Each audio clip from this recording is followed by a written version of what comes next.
The hall of Ascendant Steel rang with the echo of ceremonial hammers, each strike a punctuation of pride. Vexa Talrin stood upon the raised obsidian dais, her mandible-lined helmet tucked beneath one arm, her metallic wings folded tight to hide the tremor in her joints. Thousands of insectoid eyes watched her from the terraces, officers, engineers, priest-smiths, and the armored elite of the Croth Dominion. Their chitin gleamed in the light of molten forges below. Their silence was reverent. At the center of the hall stood the armor. Not merely armor. The armor of worth. A suit of living alloy, black as void stone and threaded with molten silver veins that pulsed like blood. Its plates shifted slightly as though breathing. Ancient runes crawled across its surface, written in the sacred language of the Forge gods. Only one warrior per generation was chosen to bond with it, to where it was to be elevated above all others, to be more than flesh, to become Dominion's living weapon. Vexa had trained her entire life for this moment. Her broodmates had fallen away over the cycles, some killed in training duels, others discarded for weakness. She alone remained. The priest-smiths had tested her will in the flame pits, her reflexes in the storm gauntlet, her faith before the molten idols. She had never failed. The high smith raised his hammer, its head glowing orange from inner heat. Vexa Talrin, he intoned, voice crackling through the hall. By steel, by flame, by blood, you're chosen. Step forward and be made worthy. Her hearts thundered. This was it. Her destiny. She stepped forward. The armor unfolded like a blooming metal flower. Plates separated, exposing an empty cavity shaped perfectly for her form. Heat rolled from it in shimmering waves. Vexa lifted her chin, hiding her fear. Worth was not given. Worth was taken. She stepped into the armor. Liquid metal surged up her limbs, sealing around her joints. Plates locked over her thorax. The helmet closed, darkness swallowing her vision for a heartbeat. Then runes flared to life in her sight. Power flooded through her. Strength beyond imagining. Speed. Precision. Control. The crowd erupted in clashing mandibles and hammering claws. She was ascendant now. She raised her gauntlet fist, and the hall shook with her triumph. At last, she was worthy. The first test came a cycle later. A messenger drone entered the Dominion's High War Council chamber, projecting a holographic map of nearby systems. One world pulsed red. Unidentified species, the drone reported. Designation: humanity. They have colonized 3 systems bordering Dominion space. Their ships are crude, their technology inefficient, but they expand rapidly. They refuse tribute. They have destroyed 2 scouting fleets. A murmur rippled through the council. Vexa stood at the chamber center, towering above all others in her living armor. Her wings spread wide, blades extending from their edges with a whisper of metal. She felt invincible. "Send me," she said. Her voice echoed with the resonance of the armor. "I will crush them and deliver their worlds to the Dominion." The Overqueen's hologram regarded her with glowing eyes. "Ascendant Vexa, you are our finest blade. Go. Teach these humans the price of defiance." Pride swelled within her. The armor fed it, magnified it.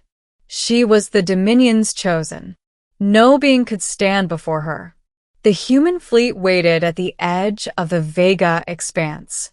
Their ships were ugly things, blocky, asymmetrical, covered in external scaffolding and patched hull plating.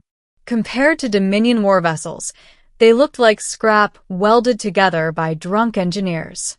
Vexa laughed when she saw them. This will be easy, she thought. Her flagship, the Fong of Eternity, tore from hyperspace. Dozens of Dominion cruisers followed. Energy cannons glowed.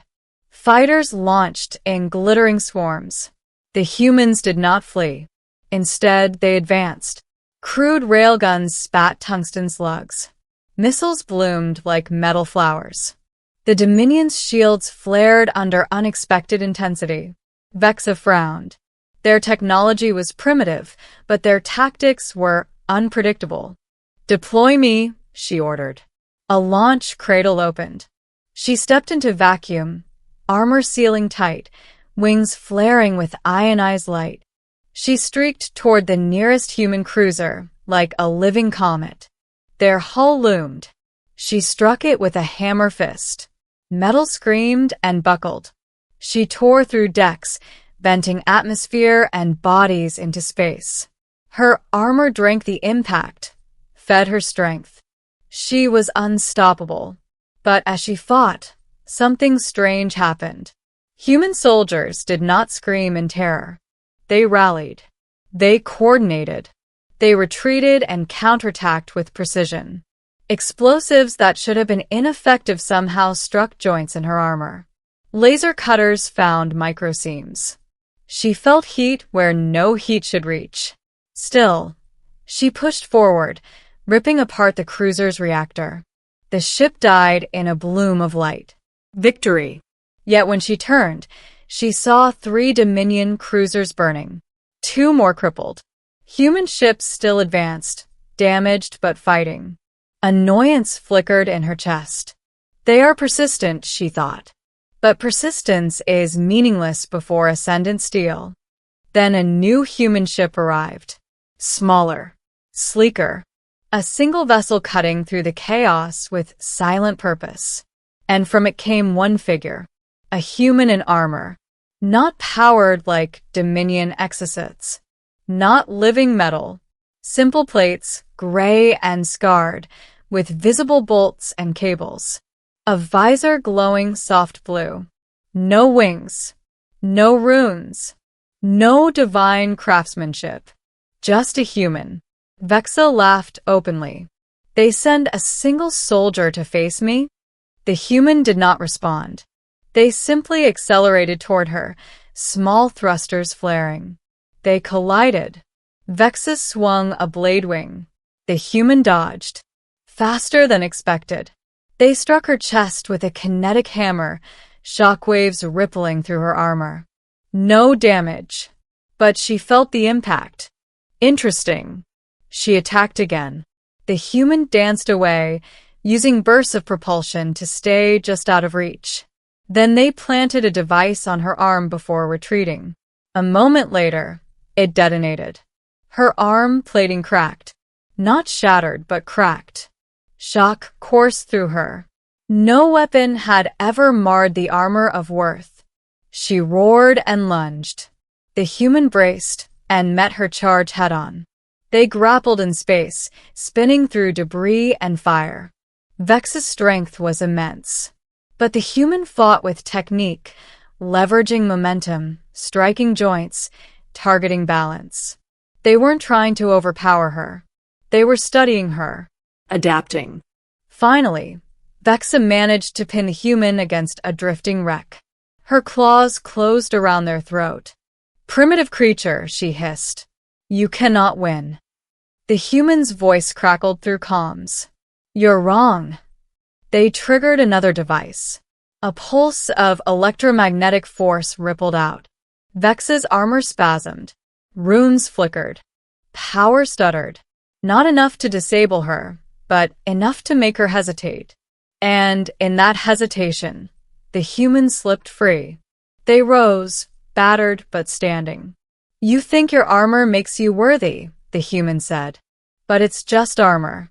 Worth comes from choice. From will. From refusing to kneel." Vexa stared at them.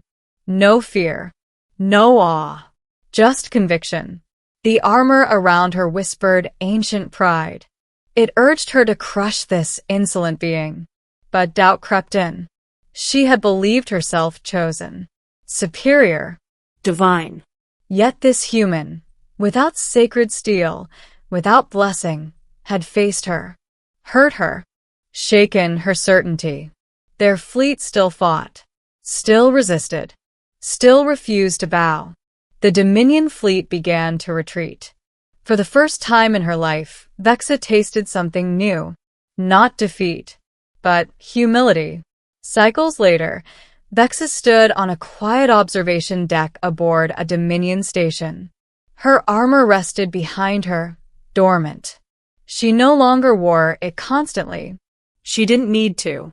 Reports flickered across a hollow display. A ceasefire with humanity. Trade negotiations. Shared borders. Unthinkable, once. Yet here it was. A soft tone announced a visitor. A human stepped into the chamber. The same one who had fought her. Their armor was gone. They wore simple uniform cloth. No weapons. Vexa turned. You, she said. The human inclined their head. Commander Reyes. Human Defense Fleet. Ascendant Vexa Talron. They regarded each other in silence. Finally, Vexa spoke. I believe the armor made me worthy.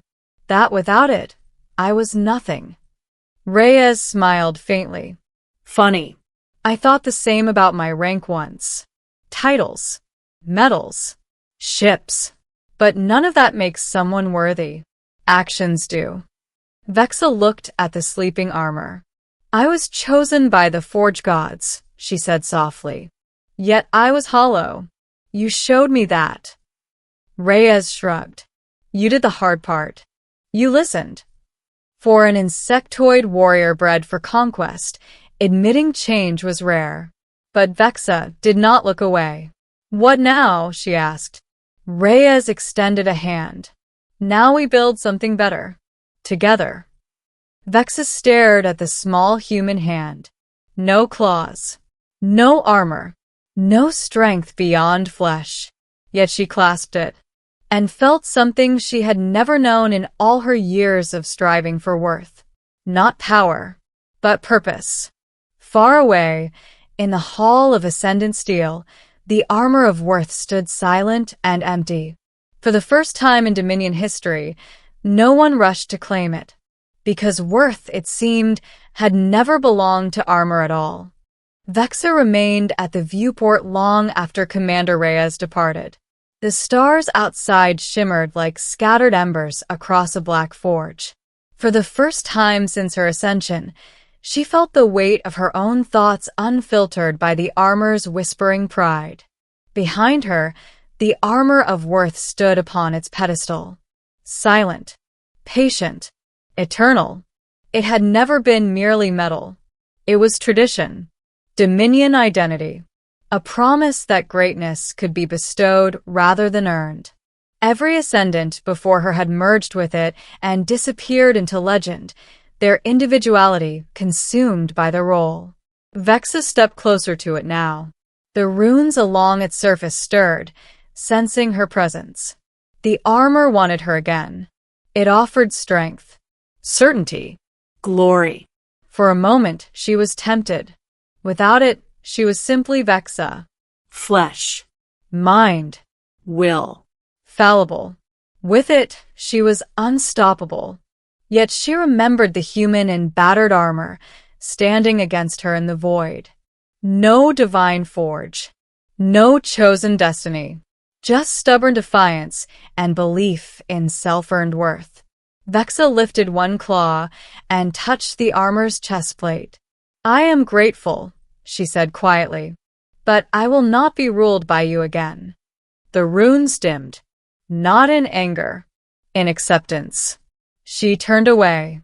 Months later, on a neutral station orbiting a shared border world, delegates of the Dominion and humanity gathered in a newly built council chamber. It was a strange place, half human steel, half Croth living metal. An awkward fusion of styles, but functional. At the central table stood Vexa Talron, not in divine armor. Only a light ceremonial cuirass and her natural chiton, polished but unaugmented. Her wings were bare, her claws unsharpened. She stood as herself. Across from her stood Commander Reyes, now an ambassador. No helmet, No weapons, just open hands. When the treaty was signed, there was no roar of conquest, no submission, no divine proclamations. Only the quiet sound of styluses against data slates and the soft murmur of translation devices. Peace, not victory. Afterward, as the delegates departed, a young Croth cadet approached Vexa. Their eyes glowed with the same hungry reverence Vexa once carried. Ascendant, the cadet asked, will you return to the Hall of Steel and reclaim the armor? Will you show us how to be worthy? Vexa knelt, so her gaze met theirs. You are already capable of worth, she said. Not because Steel chooses you, but because you choose who you will be. The cadet's antennae trembled with confusion, but also wonder. Vexa rose and walked toward the station's exit. Reyes waited there, offering a nod. Together, they stepped into the corridor where Croth and humans moved side by side. Awkward, uncertain, but trying. No gods of the Forge guided them now. No prophecy. Only choice. Only will. Only the knowledge that worth was never something given, but something built. One action at a time. Final line. And somewhere in the ancient hall of Ascendant Steel, the armor of worth stood untouched. No longer a symbol of destiny, but a reminder of a lesson learned at last. That true strength does not come from what you wear, but from who you dare to become.